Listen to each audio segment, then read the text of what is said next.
கிறிஸ்துக்குள் பிரியமானவர்களே, கர்த்தரும் இரட்சகருமாய் இயேசுவின் ஈடிய நாமத்தினாலே உங்கள் யாவரையும் வாழ்த்துகிறேன். தேவன் அருளிய அப்பம் மினிஸ்ட்ரி சேனல் மூலியமாக உங்களோடு சந்திப்பதில் மிகுந்த மகிழ்ச்சிகிறேன். தினம்தோறும் இரவு நேரத்தில் 8 மணிக்கு பரிசுத்த வேதாந்திலிருந்து ஒரு பகுதியை நாம் தியானித்து நம்முடைய குடும்ப பாதுகாப்பிற்காக நாம் ஜெபித்து வருகிறோம். வேற வேற தேசத்திலே வேற சூழ்நிலையிலே இரவு நேரத்திலே இணைந்திருக்கிறீங்க. கர்த்தராகிய இயேசு நாமத்தினாலே உங்கள் யாவரையும் வாழ்த்துகிறேன். 1 தெசலோனிக்கேயர் 4ஆம் அதிகாரம் 7, 8 ஆகிய வசனங்கள். தேவன் நம்மை அசுத்தத்திற்கு அல்ல பரிசுத்தத்திற்கே அழைத்திருக்கிறார். ஆகையால் அசட்டை பண்ணுகிறவன் மனுஷரை அல்ல, தமது பரிசுத்த ஆவியை நமக்கு தந்தருளின தேவனையே அசட்டை பண்ணுகிறான். ஹல்லேலூயா. கிறிஸ்துவுக்குள் பிரியமானவர்களே, தேவனையே அசட்டை பண்ணுகிறான். ஒரு குடும்பத்திலே ஆசீர்வாதம் வேணும் அப்படின்னா தேவனுக்கு பிரியமானபடி நடக்க வேண்டும். தேவனுக்கு பிரியமானபடி நடக்கும்போது நம்ம குடும்பம் ஆசீர்வதிக்கப்படும். தேவனுக்கு பிரியமானபடி நடக்கணும் அப்படின்னா 24 மணி நேரம் நம்முடைய வாழ்க்கையிலே தேவனுக்கு பிரியமானபடி நம்ம வாழ்றோமா இல்லையா நம்ம தான் செக் பண்ணி பார்க்கணும். ஏன்னா என் வாழ்க்கையில கர்த்தர் விட்டு தள்ளி போன ஒரு நபர்னால பல காரியங்களே ஆவியான கற்றுக் கொடுத்தார். தேவன் நம்மை அசுத்தத்திற்கு அல்ல. இந்த பூமியிலே அசுத்தமான காரியம் 1000 காரியங்கள் இருக்கு. விக்கிரகம் அசுத்தம், விபச்சாரம் அசுத்தம். இன்னைக்கு கையில் இருக்க செல்போன்ல நல்லது இருக்கு, கெட்டது இருக்கு. சில குடும்பத்திலே கர்த்தரை விட்டு தள்ளி போற எத்தனையோ நாடகம் பார்க்குற காரியங்கள், சினிமா பார்க்குற காரியங்கள், பாவ செயல்கள், பொய்யாய் வாழ்றது, அநியாயமா வாழ்றது, விபச்சாரம் பண்றது அசுத்தம் சொல்லி பார்க்கும்போது கர்த்தரை விட்டு நம்ம தள்ளி போயாச்சுனாலே அசுத்தம் தான். அவிசுவாசிகளோடு இணைக்கப்படுறது, இப்படி நம்ம நிறைய காரியங்கள் சொல்லிட்டே போயிட்டே இருக்கலாம். தேவன் நம்மை அசுத்தத்திற்கு அல்ல. எதெல்லாம் அசுத்தமோ அந்த எல்லா காரியத்தை விட்டு விலகினாதான் ஆவிக்குரிய வாழ்க்கையில ஆசீர்வாதங்களை பெற்றுக்கொள்ள முடியும். ஆவிக்குரிய வாழ்க்கையில ஆசீர்வாதங்களை பெற்றுக்கொள்ளணும் அப்படின்னா முதல்ல நம்ம யாரோட பழகிட்டு இருக்கோம் என்பது ஒரு முக்கியமான காரியம். ஏன்னா அது தெரிஞ்சாதான் நம்ம ஆவிக்குரிய வாழ்க்கையில வளர முடியும். ஒரு குடும்பத்துல ஒரு வாலிப பிள்ளை காலேஜ் படிச்சுட்டு இருந்தா. காலேஜில் படிக்கும்போது அங்க உள்ள ஒரு தேவையில்லா ஒரு நபரோடு பழகி, விக்கிரத்தில் உள்ள ஒரு நபரோடு பழகி, அதுக்கப்புறம் அந்நிய நோகத்துல போய் பிணைக்கப்பட்டு, அவிசுவாசியோடு பிணைக்கப்பட்டு, அநீதியா வாழ்ற ஜனங்களோடு சம்பந்தம் கலந்து, இருளோட ஐக்கியமாயி, பேலியாலோட இசைந்து, அவிசுவாசியோடு பங்கு பெற்று கர்த்தரை விட்டு தள்ளி போயிட்டா. அசுத்தத்தோடு தொடர்பு. கர்த்தருக்கு பிரியமானபடி வாழ வேண்டும் என்றால், அசுத்தமான காரியத்தில் போய் தொடக்கூடாது என்றால், அநீதியான ஜனங்களோடு பழகக்கூடாது. 2வது, இருளான ஜனங்களோடு பழகக்கூடாது. பேலியால் பொய்யாய் வாழ்ற ஜனங்களோடு பழகக்கூடாது. அவிசுவாசியோடு பழகக்கூடாது. விக்கிரகத்தில் உள்ள ஒரு நபரோடு பழகக்கூடாது. தேவன் நம்மை அசுத்தத்திற்கு அல்ல பரிசுத்தத்திற்கே அழைத்திருக்கிறார். பரிசுத்தமா வாழணும் அப்படின்னு சொல்லி நினைப்பாங்க. ஆனா அவங்க கூட இருக்க ஃப்ரெண்டு, அவங்க பழகிற ஆட்கள், பக்கத்து வீடு, இப்படி நிறைய காரியங்கள் சொல்லலாம். அவங்க பார்த்தா ஒண்ணு விக்கிர வழிபாடுல இருப்பாங்க, இல்ல நல்ல பொய் பேசி, நல்ல அநீதியா, நல்ல கொள்ளையடிச்சு பணம் சம்பாதின்னு சொல்லிட்டு அநீதியா வாழ்ந்துட்டு இருப்பாங்க. இருளோட ஐக்கியமா இருப்பாங்க, பேலியாளா இருப்பாங்க, அவிசுவாசியா இருப்பாங்க. அவங்க கூட போய் பழகும்போது நிறைய பிரச்சனை வந்துடும் ஆட்டோமேட்டிக்கா. வேதம் சொல்கிறது, ஆகையால் அசட்டை பண்ணுகிறவன் மனுஷரை அல்ல. ஒரு மனுஷன் கர்த்தரை விட்டு தள்ளி போய் அசுத்தமான ஜனங்களோடு பழகும்போது, அசட்டை பண்ணுகிறவன் மனுஷரே அல்ல அப்படின்னு சொல்லி எழுதப்பட்டிருக்கு. தமது பரிசுத்த ஆவியை நமக்கு தந்தருளின தேவனையே அசட்டை பண்ணுகிறான். ஒரு குடும்பத்துல ஆசீர்வாதம் வேணும் அப்படின்னா அதுக்கு நம்ம என்ன செய்யணும் அப்படின்னு சொல்லி உட்கார்ந்து நம்ம கொஞ்சம் யோசித்து பார்த்தாச்சு அப்படின்னா, தேவனை யாரும் அசட்டை பண்ணக்கூடாது. தேவனை அசட்டை பண்ணும்போதுதான் அந்த குடும்பத்துக்குள்ளே சாபம், தரித்திரம், பஞ்சம், பிரச்சனை, கஷ்டம், நெருக்கப்பட்ட சூழ்நிலை, கண்ணீர் வாழ்க்கை, ஒடுக்கப்பட்ட வாழ்க்கை, நிந்தைகள், அவமானங்கள், வியாதி, இப்படி பல காரியங்கள் ஒரு பெரிய லிஸ்டே வந்துடும். இதுக்கு பின்னாடி என்ன பிரதர் இருக்கு அப்படின்னு சொல்லி பார்க்கும்போது, தேவன் நம்மை பரிசுத்தத்திற்கு அழைத்திருக்கிறார். பரிசுத்தமா வாழ்றதுக்கு அழைச்சாரம்பா. பைபிள்ல ஒரு முக்கியமான ஒரு நல்ல சப்ஜெக்ட் அப்படின்னா இது ஒரு நல்ல சப்ஜெக்ட். பரிசுத்தத்திற்கு நம்மை அழைத்திருக்கிறார். என்னை எதுக்காக அழைச்சார் அப்படின்னா, நான் பரிசுத்தமா வாழணுமா. நானோ கர்த்தரை விட்டு தள்ளி போய் அசுத்தமா வாழ்ந்து ஒரு துன்மார்க்கன். என்னை கூப்பிடுறாரு. எதுக்கு கூப்பிடுறாரு அப்படின்னு சொல்லி பார்த்தா, நீ ஒரு காலத்துல அசுத்தமா வாழ்ந்துட்டப்பா, போதும் போதும், இனிமேல் பரிசுத்தமா வாழு, உன்னை நான் பரலோகத்துக்கு கூட்டு போறேன் அப்படிங்கிறது. ஏன்னா பரலோகம் ஃபுல்லா பரிசுத்தம். நம்முடைய தேவன் பரிசுத்தம். பரிசுத்தம் உள்ள தேவனை ஆராதிக்கணும் அப்படின்னா முதல்ல நான் சில காரியத்தை விட்டு பிரிஞ்சு வெளியில வரணும்.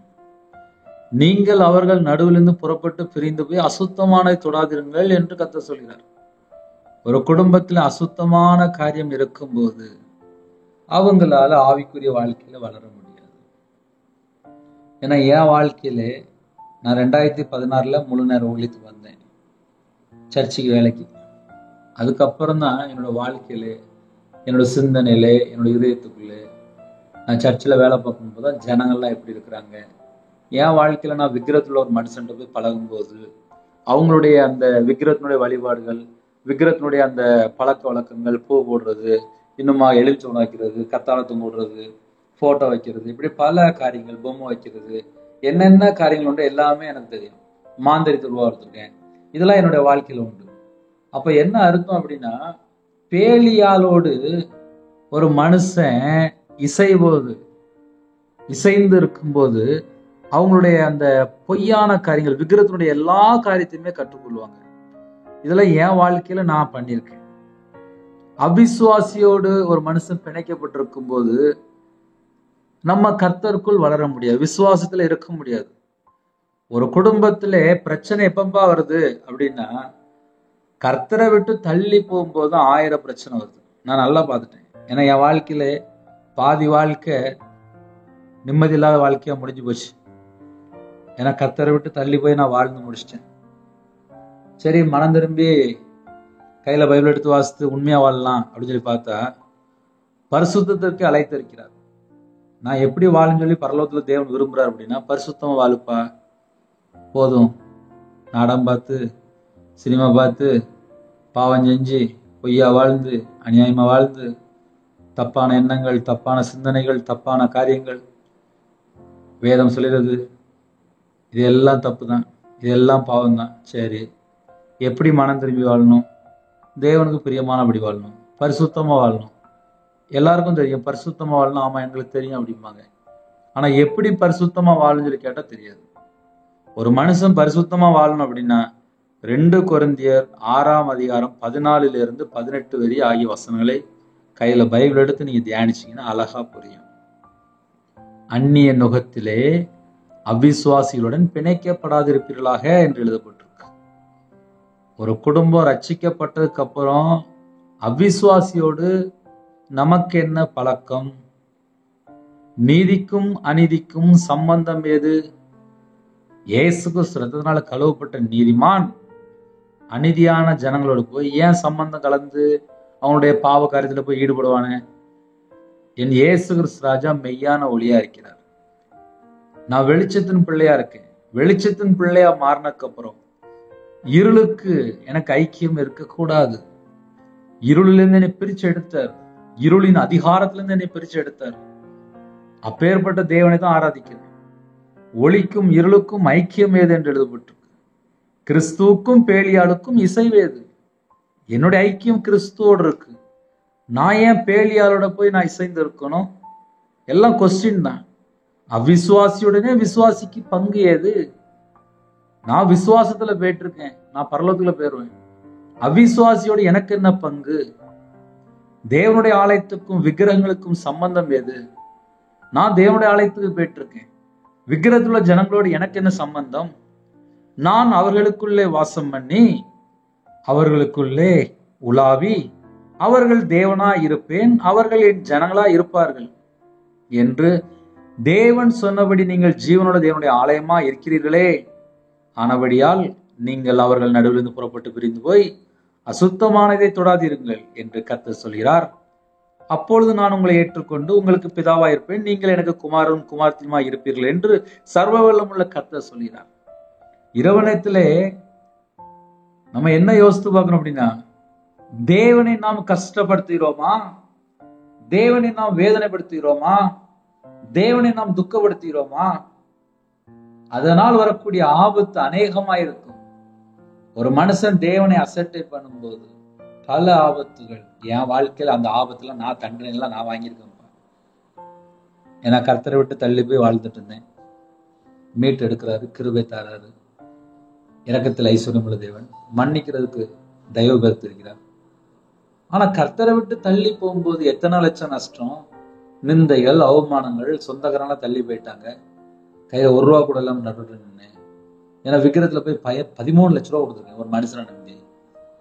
பல லட்சங்கள் கொடுத்து மாந்திரிகம் எல்லாத்துக்கும் மனுஷனை நம்பி பணம் கொடுத்தாச்சு, அவ்வளவுதான்.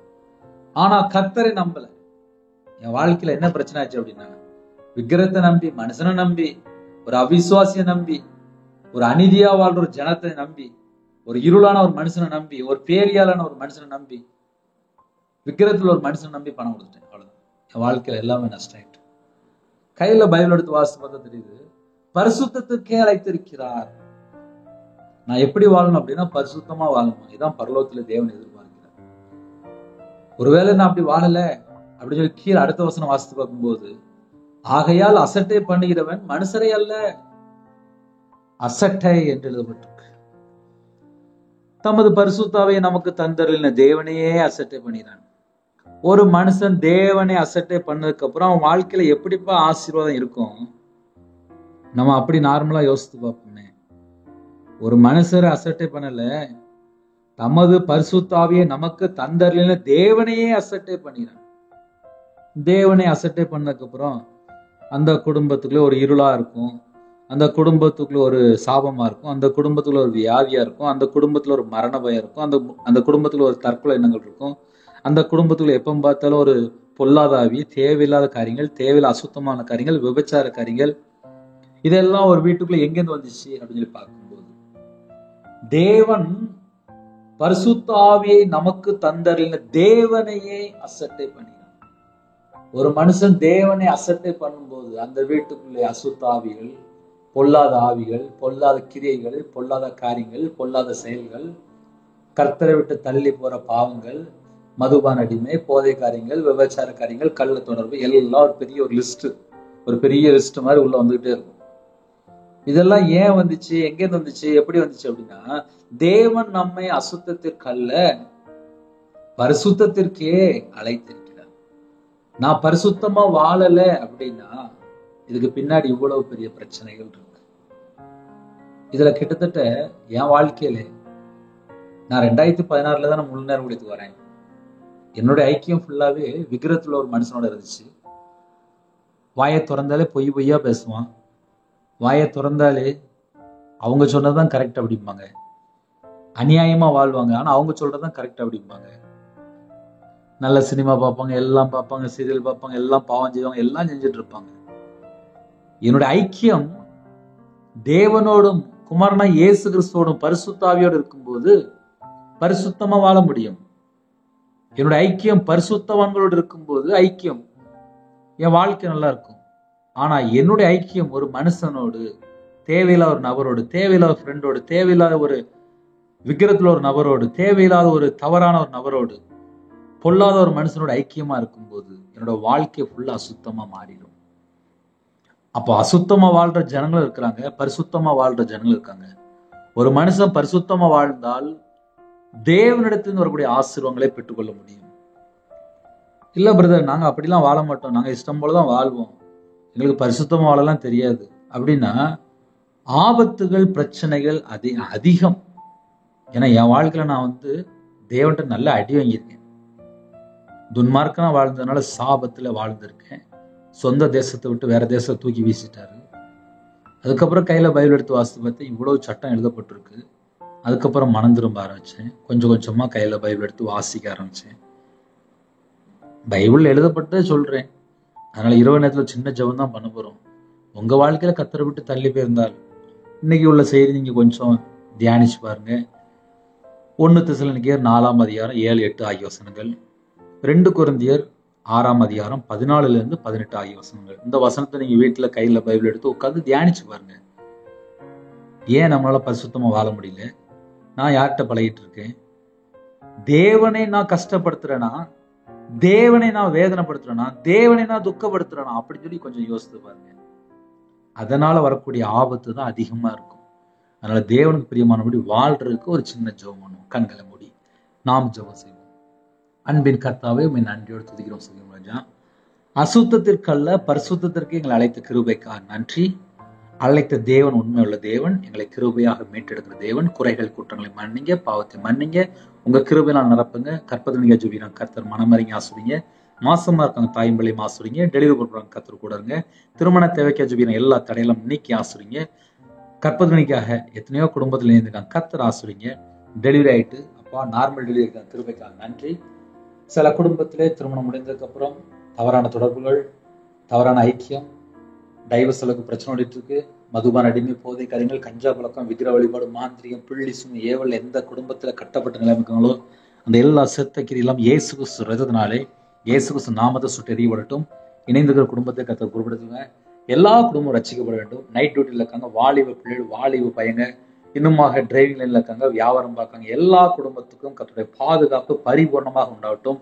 நைட் நேரத்திலே, கடன் பிரச்சனையிலே, கஷ்டத்தின் மத்தியிலே, வியாதியிலே, பலவீனத்தோடு படுத்த படுக்கையிலே, மரண தருவாயிலே, ஹாஸ்பிட்டலு, வெளிநாட்டில் எத்தனையோ இடத்துல, வேற வேற இடத்துல, எத்தனையோ குடும்பத்துல தனித்தனியா எத்தனையோ சூழ்நிலையை ஜெபிக்கிறாங்க. கர்த்தர் அந்த குடும்பத்தை சந்தித்து என்ன பலவீனத்தோடு இருக்காங்களோ பரிபூர்ணமான சுகம் தந்து, பரிபூர்ணமான தீர்காயுசு தந்து, பரிபூர்ணமாக அப்பாவுடைய தலைமுறை கரத்தினால தொட்டு சுகமாக்கி தர வேண்டும். தேவனர்லி அப்போ மினிஸ்டர் மூலியமா யாரெல்லாம் இணைந்திருக்காங்களோ அந்த குடும்பத்தை கர்த்தர் சந்தித்து ஆசீர்வதிக்க வேண்டும். நாங்கள் எல்லாரும் நித்திய ஜீவனுக்கு வருவதற்கு எங்களை பரிசுத்தப்படுத்துங்க. என்னோட வாழ்க்கையில கர்த்தரை விட்டு தள்ளி போய் அசுத்தமான காரியங்கள் நீக்கி ஆசிரிங்க. தேவனர்லி அப்போ மினிஸ்டர் ஆசிரிங்க. அப்பிரோஜனமான ஊழியக்காரன் மண்ணாக அர்ப்பணிக்கிறேன். இன்பமான தூக்கம் தாங்க எங்க வீட்டுக்குள்ள கர்த்தரா இயேசு ராஜா இறங்கி வாங்க. நீங்க வந்தா சமாதானம், விடுதலை, ஆரோக்கியம், சந்தோஷம், சகலமும், கடன் உபத்திரத்துல ஜனங்களை கர்த்தர் மீட்டு சம்பூர்ணமாக ஆசிரிங்க. இன்பமான நித்திரைத்தாங்க. அதிகாலையில் உங்களுடைய சமூகத்துல கண் விழிக்கிறது கிருபை செய்யுங்க. எத்தனையோ குடும்பத்திலே நைட் நேரத்திலே பிரிவினை, அந்த குடும்பத்துக்கு சமாதானத்தை விடுங்க. வெளிநாட்டுல இருக்காங்க, வேலைக்கா ஜெபினா, விசாவுக்கா ஜெபினாங்க, கவர்மெண்ட் வேலைக்கா ஜெபினா, டிரான்ஸ்ஃபர்க்கா ஜெபினாங்க. கர்த்தர் மறுபடியும் சந்தித்து உங்க பிள்ளையோட வாழ்க்கையிலே ஒரு நிரந்தரமான ஒரு ஆசீர்வாதம் எடுங்க. எல்லா குடும்பத்தையும் கர்த்தர் பொறுப்படுத்துங்க. அதிகாலையில் நம்ம சமூகத்துல கண் விழித்து ஜெபிக்க, குடும்பமா ஜெபிக்க கிருபை செய்யுங்க. இரவு நேரத்துல தனி ஜெபம் பண்ண, குடும்ப ஜெபம் பண்ண, செல்போன் ஆஃப் பண்ணிச்சுட்டு உண்மையா வாழ, உமக்கு பிரியமானபடி வாழ எங்களை தாழ்த்த முடியும். மீதியானவர்களை நீங்க பொறுப்படுத்துவோம். எல்லா குடும்பமும் ரட்சிக்கப்பட வேண்டும். துதிகான மகிமை எல்லாம் கர்த்தராகிய இயேசு ராஜா ஒருவருக்கே செலுத்தினோம். இந்த நாளிலும் பாதுகாத்து கிருபைக்காக 1000 மடங்கு உமக்கு நன்றி செலுத்தினோம். யாரெல்லாம் இணைந்திருக்காங்களோ எல்லா குடும்பத்தையும் கர்த்தர் பொறுப்படுத்துங்க. துதிகான மகிமை எல்லாம் ஒருவருக்கே செலுத்தினோம். இயேசு கிறிஸ்துவின் பிதாவே, ஆமென். தேவனுக்கே மகிமையுண்டாவதாக. கர்த்தர் தாமே உங்களை உங்கள் குடும்பத்தின் சகல காரியத்திலும் சம்பூர்ணமாக திருப்தியாக கர்த்தர் கொடுத்து ஆசீர்வதிப்பாராக. ஆமென். கர்த்தராகிய இயேசு கிருபையும் பிதாவாகிய அன்பும் பரிசுத்தருடைய ஐக்கியமும் இப்பொழுதும் எப்பொழுதும் சதாகாலம் நம்மளோடு இருப்பதாக. ஆமென். கிறிஸ்துவின் பிரியமானவர்களை தனி ஜெபம் பண்ணுங்க, குடும்ப ஜெபம் பண்ணுங்க. என்னுடைய ஊழியர்களுக்காக ஜெபித்து கொள்ளுங்கள். 9363064181 நம்பர் கொண்டால் நாங்கள் உங்களுக்காக குடும்பத்துக்கு ஜெபிப்போம். God bless you.